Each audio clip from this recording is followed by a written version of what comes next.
Votre compagne fidèle, prête pour donner vie à vos rêves. Danka Architecture and Design, elle s'offre à vous pour des conseils, l'assistance dans le choix du site, la conception 2D et 3D, l'aménagement et design intérieur, les rendus, les simulations, les devis quantitatifs et estimatifs, la maîtrise d'œuvre comprenant suivi et contrôle du chantier et la mise à disposition d'une équipe compétente pour la réalisation de son projet de construction. Danka Architecture and Design, laissez parler vos rêves et façonnez votre avenir.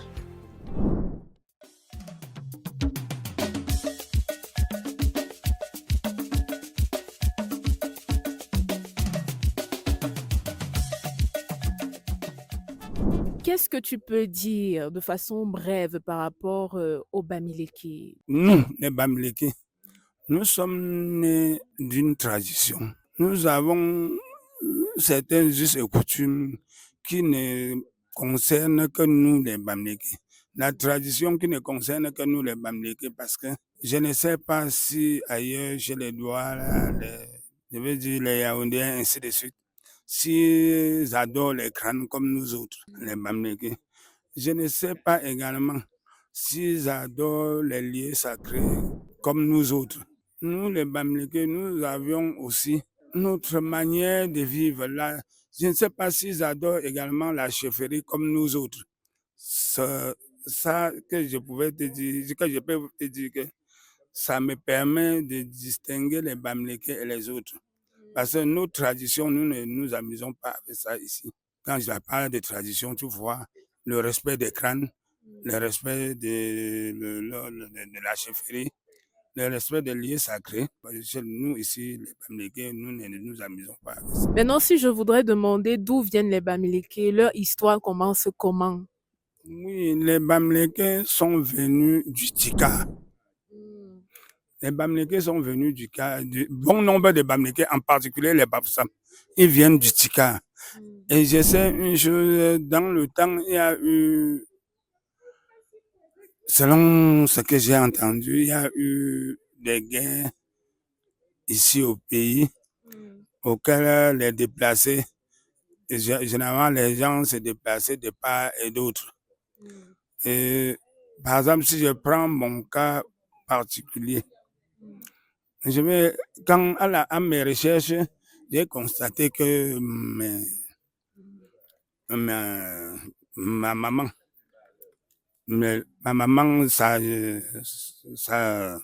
ses grands-parents quittés plutôt de Bangou.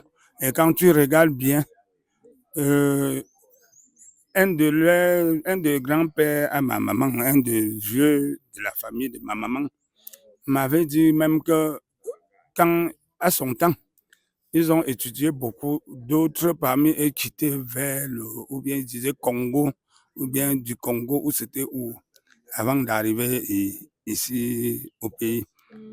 Selon ce qu'on lui a aussi raconté. La vie ne va que d'étape en étape.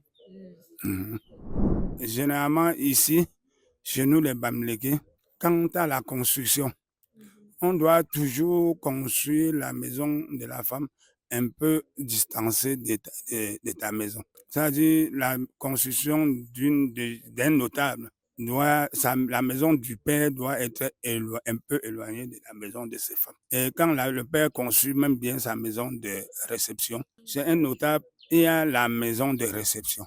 Comme nous appelons en patois l'enchon. L'enchon, c'est aujourd'hui, vous appelez ça foyer. C'est ça quand toujours chez un notable, il doit avoir sa maison d'enchon. Auquel quand il s'agit des réunions, auquel quand il s'agit des grandes réceptions, des notables, ça doit se faire là-bas dedans. À côté, il a sa propre maison lui-même, le père. Il doit avoir sa propre maison parce que chez nous, les Bamileke, les notables doivent toujours avoir plusieurs femmes. Donc c'est une obligation. Tu vas être notable avec une femme comment? Tu es censé être celui-là qui rassemble beaucoup de personnes. Un notable chez les Bamileke doit avoir plusieurs femmes. Et il doit construire ça. Après le foyer que vous appelez aujourd'hui, nous appelons ça un tchon dans le temps. c'est-à-dire la grande maison avec les toits coniques pour recevoir les notables, pour ensemble, parce que dans cette maison, en dehors de dire la vérité, personne ne doit mentir. Elle est baptisée de cette manière, elle est conçue avec toutes ces traditions-là. Et si papa, quelqu'un ment étant à l'intérieur, qu'est-ce qui se... Elle va porter la malédiction. Et la malédiction, ça peut être quoi? Pour qu'on sache que c'est ça. Ma malédiction, tu peux sortir là, arriver en route, déboîter même ton pied. Du moment où tu déboîtes ton pied, ou bien tu arrives, tout ce que tu peux faire, ça ne marche pas. Tu vas aller savoir, chercher à savoir. On va te dire que non, c'est parce que tu as essayé de détruire la tradition, de désorienter la tradition à telle place. Tu es entré dans telle maison quand il ne fallait pas que tu entres. Tu t'es assis sur une chaise auquel tu ne devais pas t'asseoir. Tu as dit ce qu'il ne fallait pas que tu dises.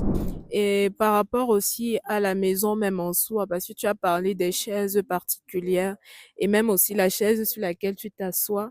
Est-ce que tout le monde peut s'asseoir sur la chaise là? On appelle même déjà ce type de chaise comment?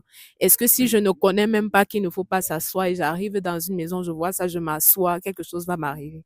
Si tu ne connais pas, ça ne doit rien te faire. Mais si tu connais avant de tenter pour dire que je vais m'asseoir, voir ce que ça va t'arriver, ça va t'arrêter. Ça va te casser le règne. D'accord, papa. D'accord, papa, je comprends très bien. Non, il ne faut pas tenter. Il ne faut pas tenter. Bon, maintenant, comme tu m'as vu assis et tu m'appelles papa et tu sais que je suis notable, si demain, comme tu connais déjà là, si demain tu arrives encore ici, tu vois la chaise, si tu mets tes fesses sur ça, ça va te casser le rein. Ça va me casser le rein. Aïe, aïe, aïe. Parce que pour s'asseoir sur cette chaise, il y a beaucoup d'étapes à parcourir. Et comment on appelle cette chaise, papa? Chez nous, on appelle le mkwa. Et comme tu vois là, ça a plusieurs options. Ça veut dire, tu vas voir seulement comme ça. S'asseoir. Nous, entre nous les notables, il y a d'autres comme ça. Par exemple, ici c'est 3 pieds. Là, c'est 3 pieds. Il y a l'autre toujours comme ça. Si tu n'es pas cuirier, ça serait 4 pieds. Et si tu n'es pas cuirier, tu vas voir aussi t'asseoir seulement. C'est les notables qui sont avec les notables avertis qui font la différence. Je m'assois sur les 3 pieds et sur les 4 pieds. Mais quelqu'un d'autre va arriver, il faut qu'il soulève jusqu'à voir que c'est 3 pieds avant de s'asseoir. Parce que s'il s'assoit bêtement et que c'est le 4 pieds, ça lui casse les reins. Donc ça casse seulement les reins. Ça te rend malade, ça t'inoptise. Waouh. Ok, papa, je comprends bien. C'est pour s'asseoir comme tu vois là.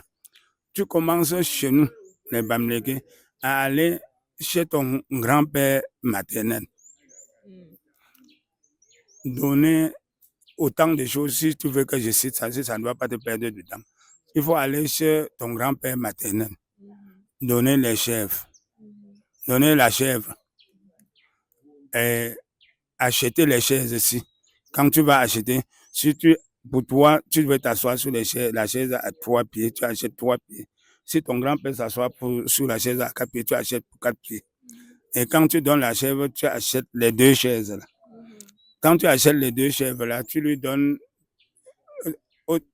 après tout ce que ton grand-père va te demander. Il peut te demander d'acheter même 2 fûts d'huile, 20 sacs de sel, préparer beaucoup de nourriture, acheter beaucoup de boissons, acheter un porc qu'on va tuer sur place, ainsi de suite. Il va te donner toute une liste. Quand tu parviens à faire ça, si tu parviens déjà à acheter tout ça, tu vas venir le jour-là quand lui aussi aurait invité plusieurs personnes. Si les notables, il invite les notables de sa classe, plusieurs personnes, et ensemble on va mettre les 2 chaises. Tu vas t'acheter en bas, c'est-à-dire en mettant de l'argent en bas sur les 2 chaises, et on va te mesurer sur la chaise. Devant toute la famille, les enfants, les notables qui sont venus voir, on te mesure sur la chaise, en faisant toutes les cérémonies possibles. On te mesurant sur la chaise ici, parce que généralement ici, on s'assoit comme ça, on boit plutôt avec la boîte qui ressemble à la corne du bœuf. On va te mesurer ça. Je peux m'asseoir, quand je m'assois comme ça chez moi, je prends ma pipe, je fume. On va te mesurer ça à la bouche. Ton grand-père maternel va t'initier ça, tout ça. Et dès que tu es initié par rapport à ça, et tu as nourri les gens jusqu'à ce qu'ils ont mangé. Le jour-là, tu quittes de chez ton grand-père, tu portes ça, tu fuis avec pour aller chez toi-même. Et tu arrives chez toi-même, il faut faire la même chose chez toi-même. Faire à ce que ton père ou le successeur de ton père, ou bien si tu es le successeur, que les amis de ton père viennent te mettre sur la chaise chez toi-même. Là, ensemble des deux chaises-là, tu peux arriver n'importe où et t'asseoir sur la chaise ici. Généralement, dans les zones rurales, on entend beaucoup plus parler des concessions familiales. On parle de concessions familiales et pourtant c'est un terme qui n'est pas répandu dans les zones urbaines comme en ville.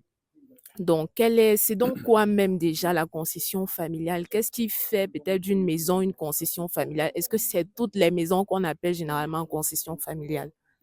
La maison, ce n'est pas toutes les maisons. La maison familiale, c'est celle auquel le père peut rassembler tous ses enfants, tous ses petits-fils.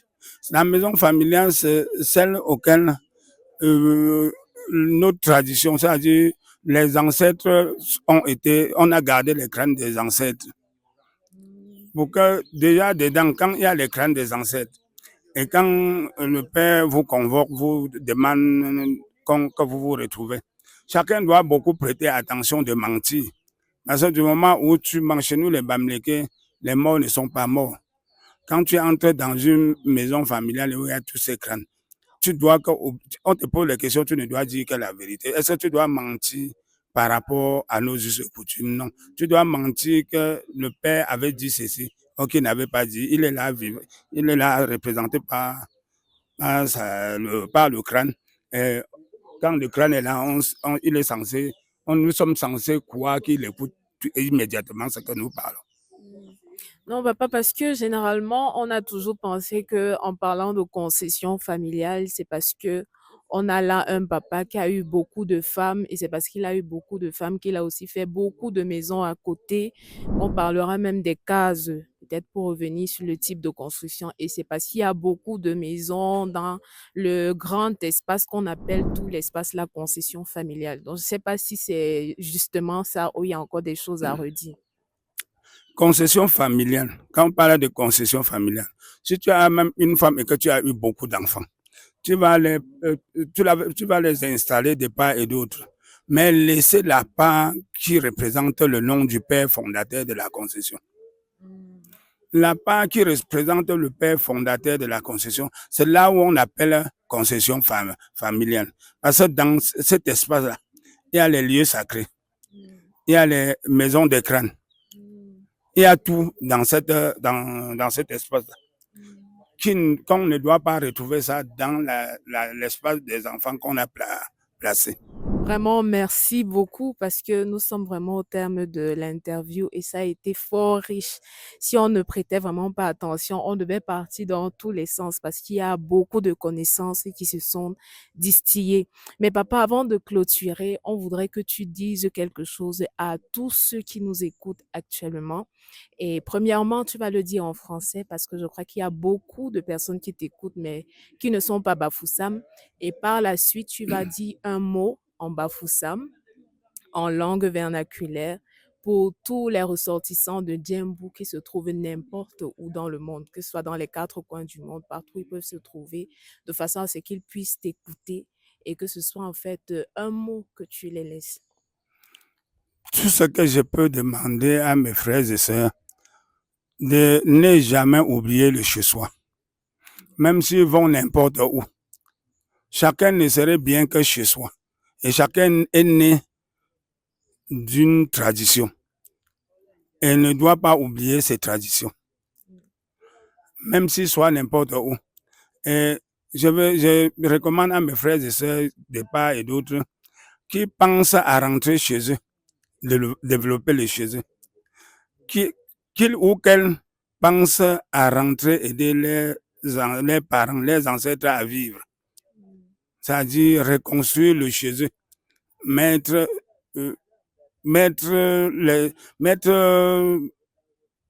aider l'esprit de leurs parents, de leurs ancêtres à vivre. Puisque quand tout à l'heure on parlait, ce que nous faisons là, c'est une continuité. C'est nos ancêtres qui ont initié tout cela. Si aujourd'hui, comme tu disais tantôt, avec le développement, tout va tenir. Si on oublie plus tard, après 20 ans, comme tu venais de dire tout à l'heure, que dans cette concession, il y avait les toits coniques. Si on oublie plus tard, dans 20 ans, si les petits-enfants oublient qu'ils vont tout faire pour respecter les toits coniques dans cette concession, ça veut dire qu'ils ont oublié l'esprit de leur père fondateur. Bon, ça veut dire qu'il était bête. Et pour d'autres, s'ils vont, ils ne reviennent pas. Notre père n'était pas bête hier d'accoucher plusieurs enfants. Il savait que parmi eux, d'autres pouvaient réfléchir mieux, d'autres pouvaient ne pas réfléchir, d'autres pouvaient même ne pas réfléchir. Mais là, ensemble, ils devaient venir respecter son esprit, c'est-à-dire mieux adorer et maintenir son esprit, sa pensée. Mieux dire. D'accord, papa. Et qu'est-ce que tu peux leur dire maintenant en Bafoussam, en langue Bafoussam, à tous ceux qui sont tes fils de par le monde? Oui, nga popa, pomapa, pom tsamba pa, pom chinza pa, pom kamafu, pom bangafu. Nga wani tsamba zanga wa ngose embe. Be wa to wong se ya wa sing no na be ya ban tia ba kap puna nyep embe ya puna kwet be nga a cha kwet be na yen chi ta pa le songa nga pa bisam ta pa la te fome wa nta pa pa la te fo ka amante ke fo ten tsamba yo gane tsamba ban gbapte ta yo pa we ti jio ba pa te ban de psa ala ban gbapte ban gbapte ban chunga ma wapte pam no mya ban be le ga ko ban chunga ma wapte se enye ben za wa ala nzimba nsi si mya enjis mya malan da wi lan ba ya ban chunga pe se en ban ne tsamba ho ban gbapte se en ban be to wong shu awo pe wan si an ka po na nye be mya pe be nye be pe ba se en nye enjis ba se en rang se en nye be rang de ye no ble wa ala nzimba ndi omba. Ok, merci beaucoup, papa. Merci énormément pour ton temps que tu as sacrifié pour nous. Merci pour toutes les connaissances que tu as distillées. Merci énormément pour tout. Vraiment, c'est un privilège d'avoir un patriarche qui nous édifie sur les constructions à l'Ouest Cameroun et également sur la culture bamileke. Nous avons été vraiment ravis de te recevoir. Merci encore, papa.